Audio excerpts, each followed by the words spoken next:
নমস্কার বন্ধুরা, ডাব্লিউ মোটিভেশনে তোমাদের সবাইকে স্বাগত জানাই। আজকে তোমাদেরকে ইন্টারভিউ রিলেটেড কিছু ইনফরমেশান দেবো এবং কিছু অফিসিয়াল আপডেটস তোমাদেরকে দেবো।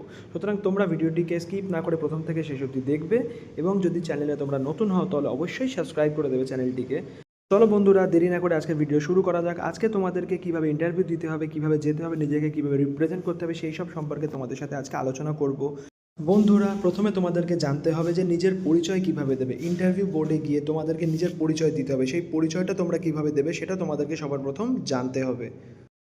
তো সেক্ষেত্রে সবার প্রথমে তোমাদেরকে তোমাদের নাম, নামের পটভূমি, তোমাদের শিক্ষাগত যোগ্যতা, তোমাদের পারিবারিক পরিচয় এবং তোমরা কেন ডাব্লিউবিপিতে যোগ দিতে চাইছো, ডাব্লিউবিপিতে যোগ দেওয়ার যে কারণ সেগুলো তোমাদেরকে বলতে হবে।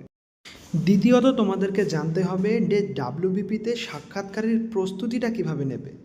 মানে এই ডাব্লিউবিতে যে তুমি ওই বেঞ্চে যাবে, সেখানে গিয়ে তাদের সাথে পরিচয়, তাদের সাথে যে সাক্ষাৎকার, তার সারসংক্ষেপটা কী লাগবে, তোমাদের ব্যক্তিত্বটা কী লাগবে, তোমাদের যোগ্যতা যেটা সেটা কিভাবে যাচাই হবে এবং তোমাদের যে আত্মবিশ্বাস এবং যে সততা তার উপরে জোর দিয়ে তোমরা যে প্রশ্নগুলো উত্তর দেয়া বা উত্তর না পারার মধ্যে যে মোকাবিলা সেটা তোমরা কিভাবে করবে।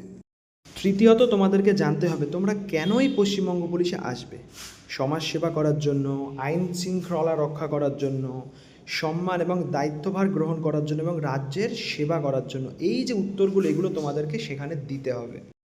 পাশাপাশি তোমাদেরকে যে সাম্প্রতিক বিষয়গুলো, যে পশ্চিমবঙ্গের যে সাম্প্রতিক ঘটনা, যে জাতীয় সংবাদগুলো এবং যে আইন বা অপরাধ সংক্রান্ত যে রিসেন্ট খবরগুলো সেগুলো তোমাদেরকে জানতে হবে এবং বর্তমান সময়ে পুলিশের কী ভূমিকা সেগুলো তোমাদেরকে জানতে হবে।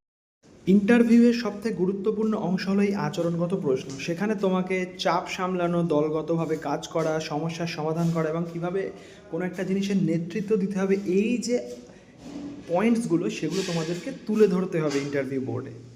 পাশাপাশি সংবিধান এবং পুলিশ সংক্রান্ত এই যে জিনিস, মৌলিক অধিকার, নির্দেশমূলক নীতি, সংবিধানে পুলিশের ভূমিকা, নাগরিক হিসেবে পুলিশের ভূমিকা, নাগরিক পুলিশের সম্পর্ক, এগুলো একটু দেখে যেও। পুলিশের কর্মকর্তার যে দায়িত্বগুলো, তারা কিভাবে আইন শৃঙ্খলা বজায় রাখবে, কিভাবে অপরাধকে প্রতিরোধ করবে এবং সাধারণ মানুষের পাশে গিয়ে তারা কিভাবে দাঁড়াবে এবং পাশাপাশি জননিরাপত্তা কিভাবে দেবে, এগুলো ইম্পর্টেন্ট একটা টপিক।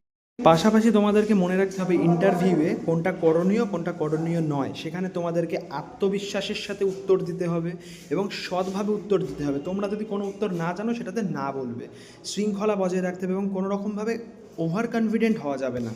কিছু টিপস আমি দিচ্ছি, যেমন তোমাদেরকে আয়নার সামনে দাঁড়িয়ে নিজেদেরকে শান্তভাবে ইন্টারভিউ দেওয়া প্র্যাকটিস করতে হবে এবং নিজের উপর কনফিডেন্ট থাকতে হবে এবং অবশ্যই পরিষ্কার পরিচ্ছন্ন কাপড় পরে দাড়ি কেটে তোমরা, ছেলেরা অবশ্যই যাবে এবং মেয়েরাও পরিষ্কার পরিচ্ছন্নভাবে চুল বেঁধে যাবে অবশ্যই।